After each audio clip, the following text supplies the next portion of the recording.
My name is Luca, and it's time for you to get some rest. Get comfortable in your cozy nest while I will make you relax with a touch of an Italian accent. The Fairies and the Dandelion.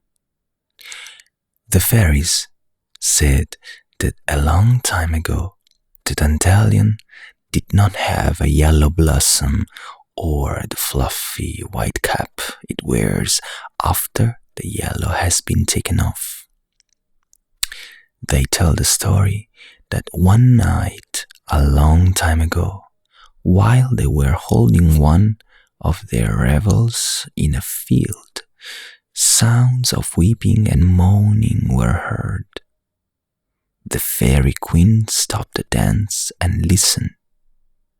"It comes from the ground," she said, "down among the grasses. Hurry, all of you, find out who is in trouble and come back and tell me." Away went the fairies into the fields and gardens and lanes, darting in and out among the blades of grass. They found queer-looking weeds with leaves resembling a lion's tooth. They were crying and chanting and sing-song tune. "Here we grow, so bright and green, the color of grass, and can't be seen. Oh, bitter, oh, but we'll not stop till the fairies give us a yellow top." Back flew the fairies to their queen and told her what they heard. "If only they ask for some other color," she said. "There are so many yellow blossoms now. The buttercup, the golden glow, and the goldenrod will all be jealous if another yellow flower enters their bright circle.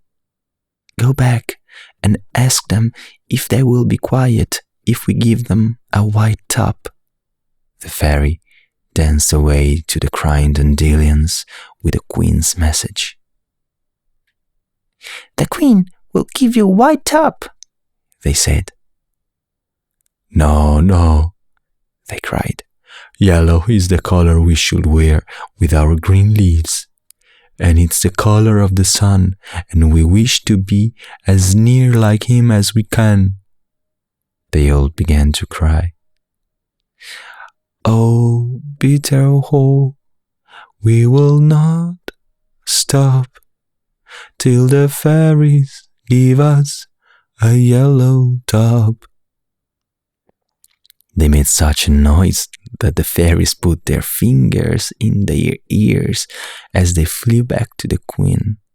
"Do quiet those noisy wits," they said to the queen. "Give them the yellow top for which they are crying, and let us go to sleep. We have been kept awake since sunset, and it will soon be sunrise. What shall we do?" said the queen. "I don't know where to get the yellow they want." "But if we could get some sunbeams," said one fairy, "we could have just the color they're crying for. Of course, we cannot venture into such a strong light, but the elves might gather them for us." So they went to the elves and asked them to gather the sunbeams for the next day and bring them to the valley the next night. The elves were very willing to help them, but the sun shone very little the next day, and they were able to gather only a few basketfuls of the bright golden color. When the queen saw the quantity, she was in despair. "This will never go round," she said, "and those that are left without a yellow top will cry louder than ever." "Why don't divide it among them?" said one fairy. "It will last for a little while we can give them our fluffy white caps when that is gone." We should take them off soon, and the dandelions can wear them the rest of the season." The face of the queen brightened. "The very thing," she said. "If only the noisy little weeds will agree. Go to them and say they can wear yellow of the very shade they most desire half the season if they are willing to accept our fluffy white caps for the other half." The fairies hurried to the dandelions and told them what the queen had said. The dandelions stopped crying and said they would be satisfied, and the queen rode through the meadows, fields, gardens, and lanes, dropping gold upon each weed as she passed along.